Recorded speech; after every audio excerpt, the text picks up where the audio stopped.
रहमतुल्लाह अलैह दरवेश थे दिल्ली के, बहुत सारे लोग मुरीद थे। एक बड़ा खिदमत गुजार मुरीद था, मजदूरी करता था, गरीब था, तो 6 बेटियां थी उसकी। हजरत साहब के पास रोज आके कहता, हुजूर बच्चियों के लिए दुआ करें, अल्लाह कोई असबाब पैदा करे।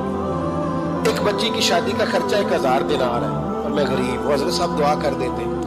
खानका शरीफ के थोड़े ही फासले पर हजरत जहाँ बैठ के मुरीदों की तरबियत करते थे, उससे थोड़ा ही फासले पर ना एक ईसाई रहता था, बड़ा मालदार था, बड़ी सारे ऊंट, गाय, भेड़, बकरियां रखी हुई थी और हजरत शरफुद्दीन रहमतुल्लाह अलैह की बड़ी मुखालफत करता था। और ये जो आपका गरीब मुरीद था, ये उसका पड़ोसी था। एक दिन बुला के ना उनको कहने लगा कि तू किधर जाके जो है वो टकरे मार रहा है, वहां तुझे कुछ नहीं मिलने वाला। वो तुझे क्या देंगे जिनकी खानका खुद चंदे पे चलती है, मदरसा चंदे पे चलता है, मस्जिद चंदे पे चलती है, तेरी बेटी का मामला कहाँ हल होगा? तो उस दरवेश ने कहा कि तू मेरे पीर को नहीं जानता, तू अजय मेरा महबूब नहीं डिठा, तो पता नहीं ना, तू इस रास्ते का मुसाफिर नहीं, तू नहीं जानता, उनका बस चले ना तुम हर कीमत में मेरी बेटियों की शादी करा दे।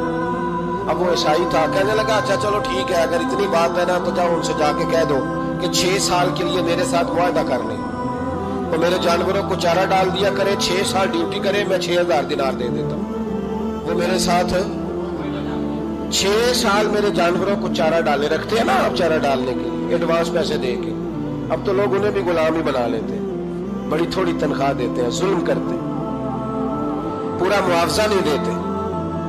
हजरत शेख शरफुद्दीन के बारे में वो कहने लगा जो अपने पीर से जाके कह के मेरे जानवरों को 6 साल चारा डाले, मैं 6000 दे देता हूँ, तू जो कहता है हर कीमत पे जाने को तैयार है। उसने जब ये बात की तो मुरीद ने नाराज हो गया, वो लड़ाई हो गई, गिरबान पकड़ लिया, झगड़ा हुआ, बात बड़ी दूर गई।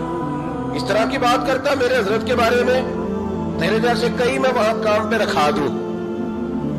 जब बड़ी बहस हुई, बात मोहल्ले में, इलाके में फैल गई, दुनिया ने सुन ली, तो शेख शरफुद्दीन तक भी पहुंच गई। इस तरह झगड़ा हुआ है। लोग सो गए इशा की नमाज के बाद। हजरत साहब ने ना सर पे कपड़ा लिया, उस ईसाई के दरवाजे पे दस्तक दी।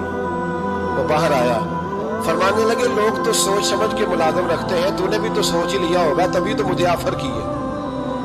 तू अपनी ऑफर पे कायम है, वाकई मुझे रख लेगा और 6000 दिनार दे देगा? कहने लगा जा बाबा काम कर अपना। फरमाया नहीं, तूने इतने लोगों में बात की, इतनी बहस हुई, तो कायम है? कहने लगा मैं तो कायम हूं, पर आपने नहीं कायम रहना। फरमाया मैं सोच समझ के आया हूं। उसने कहा आप ड्यूटी करेंगे, भैंसों को चारा डालेंगे? फरमाया एक शर्त, बस जब अजान हो जाए ना तो मुझे रब की नमाज पढ़ने की इजाजत दे देना, बाकी सुबह शाम जो तू कहेगा। अगर उस गरीब की बेटियां ब्याही जाए तो मुझे और क्या चाहिए? उसकी 6 बेटियों का बोझ है उसके सर पे, तू मुझे रख ले। अल्लाह अकबर। वो कहने लगा चले भी मेरे साथ खते बंदगी कर ले, आजकल हम स्टाम्प करते हैं, उस जमाने में खते बंदगी होता था, गुलामी का खत। काजी शहर के पास, यानी उसका ख्याल था कि चलो स्टाम्प की बात करूंगा तो भाग जाएंगे। फरमाया चल मैं तैयार हूं। काजी तक गए, तय हो गया, 6000 दिनार दे दिए।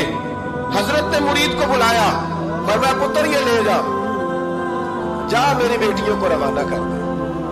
कहने लगा हुजूर ये क्या कर रहे हो आप, कुछ सोचे?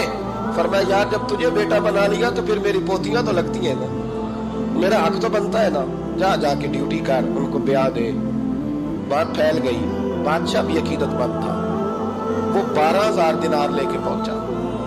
क्या बताऊं इन रब के बंदों का दिल कैसा होता है, क्या दर्द होता है, क्या रंग। 12000 दिनार लेके बादशाह आया और आके हजरत को पेश किए का हुजूर आप दें इस ईसाई को डबल दें और जाए काम करें। आप फरमाने लगे तू पैसे दे, शर्तें ना लगा, मेरा जहां दिल करेगा मैं खर्च करूंगा, मुझे तो मजा ही अब आने लगा है, अभी तो लुत्फ आ रहा है, अभी तो जायका आया है कुछ करने का, पैसे देने हैं तो दे, पाबंदी ना लगा, जहां मेरा दिल करेगा मैं। उसने कहा हुजूर ठीक है रख ले। हजरत ने फजर मस्जिद में पढ़ी, जेब में 12000 दिनार थे, ऐलान फरमाया भी किसी और की बेटी भी बैठी है तो पैसे मेरे पास है।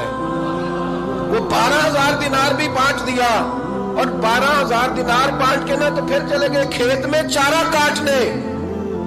उस ईसाई को किसी ने बतलाया कि उनके पास तो 12000 आया है पर तुझसे जान नहीं छुड़ाई उन्होंने। वादा ये हुआ था कि 6 देंगे तो जाएंगे, जब तक देंगे नहीं तेरे घर में काम करेंगे। वो ना चारा काट रहे थे, हजरत साहब तो वहां पहुंच गया, दूर जाके खड़ा हो गया, कहने लगा बाबा پہلے تو میں نے مسلمانوں کے اخلاق سنے تھے، اب تو میں نے دیکھ بھی لیے۔ پر یہ بتا جب 12,000 آیا تھا جان کیوں نہیں چھڑائی؟ تو حضرت چارہ کاٹتے کاٹتے رو پڑے، فرمانے لگے تو نہیں نہ جانتا یہ بیٹیاں سانجی ہوتی ہیں، پتہ نہیں نا؟ میرے رسول پاک نے تو حاتم تائی کی بیٹی کے سر پہ کپڑا رکھ کے کہا تھا بیٹیاں برابر ہوتی ہیں، تو یہ نہیں پتا جب اس کی 6 بیٹیوں کی شادی ہوئی ہے میرے اندر روحانیت کتنی بڑی ہے۔ فرمایا پھر 12,000 آیا ہے تو 2-4 بچیاں پھر گئی ہیں، مجھے نہیں پتا میں اندر سے راضی کتنا ہوں، میں تیری نوکری کرتا رہوں گا، پتہ نہیں اللہ کتنی بیٹیوں کو بیاہ دے گا۔